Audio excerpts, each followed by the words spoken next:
अस्सलाम वालेकुम नाज़रीन, मैं हकीम मोहम्मद सलमान और मैं आपको वेलकम करता हूँ बैतुल हिकमत में।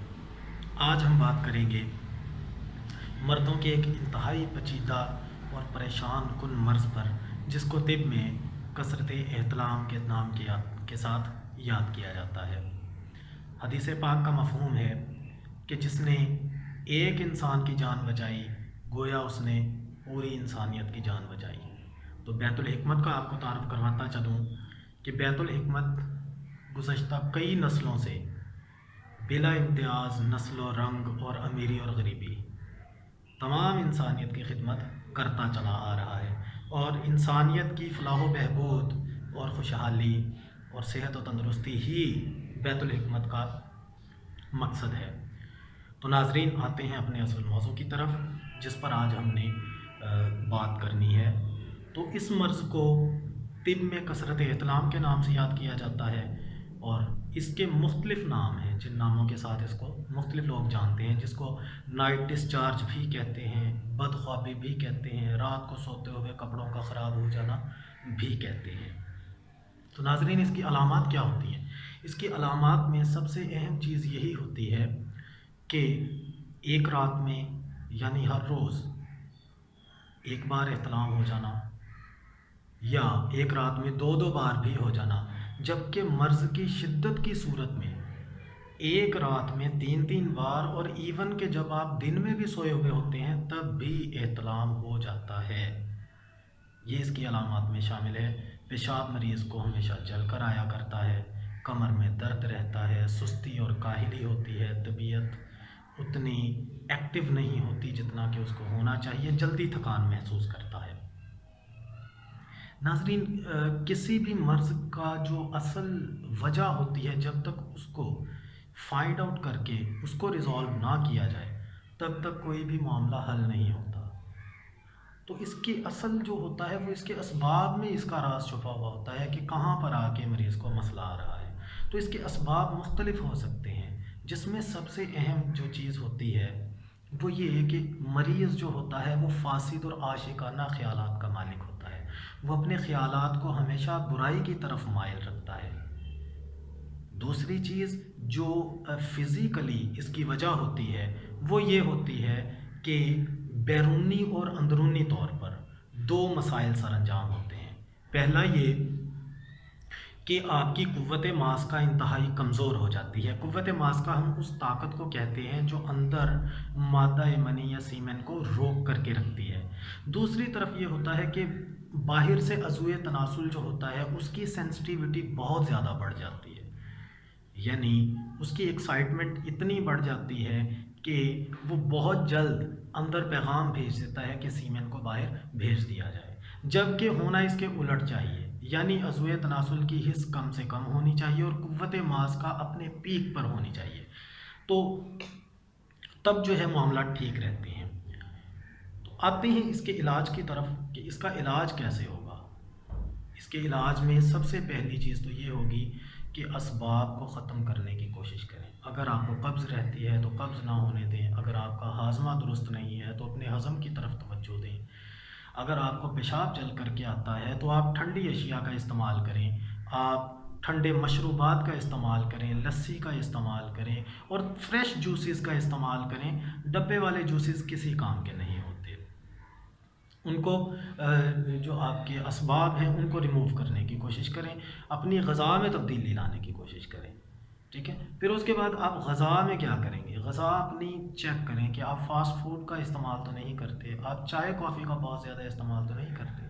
आप अपनी ग़ज़ा में जितनी बेहतरी करते जाएंगे, जितनी सादगी करते जाएंगे, आप इंशाअल्लाह उतना जल्द ही ठीक होते चले जाएंगे। अपनी ग़ज़ा में आप टिंडा, तोरी, कद्दू, गाजर, मूली, शलजम, इस तरह की ठंडी तरकारियों का इस्तेमाल करें, ठंडी सब्ज़ियों का इस्तेमाल करें।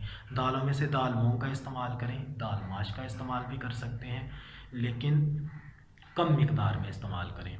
ठीक है, इसी तरह से आप मटन जो है उसका शोरबा भी इस्तेमाल कर सकते हैं। तो इस तरह से आप अपनी ग़ज़ा में बेहतरी लाएंगे। परहेज़ किन चीज़ों से करना है आपको? गर्म अग़ज़िया और गर्म अशिया तमाम वो आपके लिए नुकसानदेह साबित होंगी। अंडे का इस्तेमाल ना करें, मछली का इस्तेमाल ना करें, चाय का इस्तेमाल ना करें, कॉफ़ी का इस्तेमाल ना करें, भुने हुए गोश्त का इस्तेमाल ना करें, फ्राई कोई भी चीज़, तेज़ मिर्च मसाला हरगिज़ इस्तेमाल ना करें। अपनी ग़िज़ा को बेहतर करते जाएं और परहेज़ अपने ऊपर लाजिम रखें। नमाज की पाबंदी करें, अपने ख़यालात को पाक रखें, अपने ख़यालात में पाकीज़गी रखें और अपनी तबीयत को हमेशा बेहतरी की तरफ ले जाने की ख़ुद कोशिश करते रहें। रही बात इलाज की, तो होता ये है कि मामूली जो आपकी ग़िज़ा में तब्दीली होती है, अगर आपका मर्ज़ शदीद और पुराना ना हो तो इंशाअल्लाह वो इस ग़िज़ा की मामूली और आपका जो मामूल होता है सोने का, उठने का, जागने का, खाने पीने का, उसमें तब्दीली के साथ ही आपकी जो तबीयत होती है वो बिल्कुल ठीक हो जाती है। जैसा कि रात को आप सोते हैं तो अपनी जो हाजात हैं उनको पूरा करके सोएं, यानी पेशाब पखाना वगैरह से फ़ारिग होकर के सोएं। आपके मसाने में बोझ नहीं होना चाहिए। रात का जो खाना है वो खाने के फ़ौरन बाद हरगिज़ ना सोएं। खाना खाने के बाद कम अज़ कम 300 कदम आपको चलना चाहिए। 300 कदम चलने के बाद जब ग़िज़ा अपने निज़ाम हज़म में पूरी तरह से दाखिल हो जाती है फिर आपको सोना चाहिए, उससे पहले हरगिज़ मत सोएं। अपने सोने उठने और जागने के जो मामलात हैं आपके, उनको बेहतर कर लें, इंशाअल्लाह ठीक हो जाएंगे। दवा के तौर पर आप क्या इस्तेमाल करेंगे वो भी मैं बता देता हूँ आपको। हमदर्द का जर्नाइड सिरप है, एक वो ले लें। चीनी ले लें 50 ग्राम, धनिया खुश्क ले लें 50 ग्राम और कुश्ता कली भंग वाला किसी भी कंपनी का, अच्छी कंपनी का बना हुआ, वो ले लें। चीनी और धनिया को पीस लें, दोनों को बारीक पाउडर कर लें और फिर कुश्ता कली उसमें मिला दें। तो आपने करना ये है कि सुबह और शाम खाने से आधा घंटा, कम अज़ कम आधा घंटा, और अगर 1 घंटा कर लें तो और भी बेहतर है, आधा कप पानी में 2 चम्मच जर्नाइड सिरप के मिलाएं और आधा चम्मच इस पाउडर का जो आपने तैयार किया है वो सुबह शाम उसके साथ इस्तेमाल करें। और पंसारी से कोई 1 पाव आप सालम इसबगोल ले लें, छिलका नहीं, सालम इसबगोल। रात को सोते हुए 1 चम्मच भर के सालम इसबगोल का नीम गर्म पानी या फिर नीम गर्म दूध के साथ ले लें। दूध लें तो उसको मीठा ज़रूर कर लें और अगर गुड़ के साथ मीठा करें तो वो और भी बेहतर है। तो इंशाअल्लाह इससे आपकी तबीयत, अगर आपका मर्ज़ किसी हद तक शदीद है तो वो भी कवर हो जाएगा। और अगर फिर भी आपका मर्ज़ ज़्यादा शदीद और पेचीदा हो चुका है और कंट्रोल नहीं हो रहा, तो आप बैतुल हिकमत का एहतलाम कोर्स मंगवा करके इस्तेमाल करें, जो कि मरीज़ की तमाम अंदरूनी और बैरूनी मसाइल को मद्देनज़र रखकर तैयार किया गया है। इंशाअल्लाह उससे आपका मामला 100% हल हो जाएगा। अगर आप जगह जगह पैसा वक्त बर्बाद कर चुके हैं और अपनी सेहत बर्बाद कर चुके हैं तो खुदारा मज़ीद वक्त बर्बाद मत करें। अपना इलाज आप सबसे पहले ख़ुद करने की कोशिश करें। अगर नहीं कंट्रोल हो रहा तो फिर आप बैतुल हिकमत से एहतलाम कोर्स मंगवा के अपना वक्त, अपनी सेहत और अपना पैसा महफूज करें। जगह जगह अपनी सेहत, अपना वक्त और पैसा बर्बाद मत करें, क्योंकि मुख्तलिफ़ दवाइयों के अंदर जाने से भी और बहुत से मसाइल पैदा होते हैं। तो बैतुल हिकमत का एहतलाम कोर्स आपके इंशाअल्लाह इन तमाम मसाइल को हल करेगा।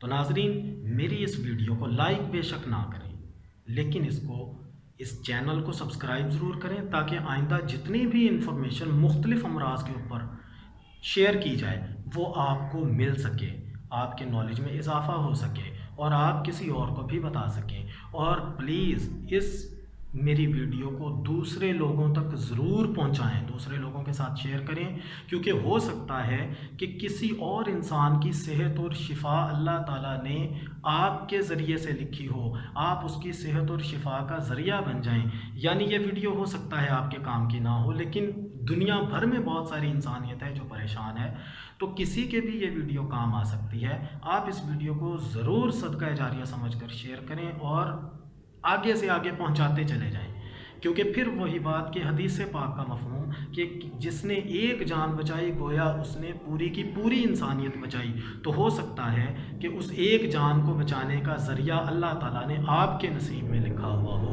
उस एक जान को बचाने का ज़रिया अल्लाह ताला ने आपको ये सआदत और शर्फ बख्शा हो। तो इस मेरे चैनल को सब्सक्राइब करें, इस वीडियो को लाइक करें और शेयर करें। जितना शेयर कर सकते हैं दूसरे लोगों के साथ शेयर करें। अल्लाह ताला हम सब का हामी व नासिर हो, और अल्लाह ताला हम सब को ईमान और हिदायत की तौफीक अता फ़रमाए। फ़ी अमानिल्लाह। अल्लाह हाफ़िज़।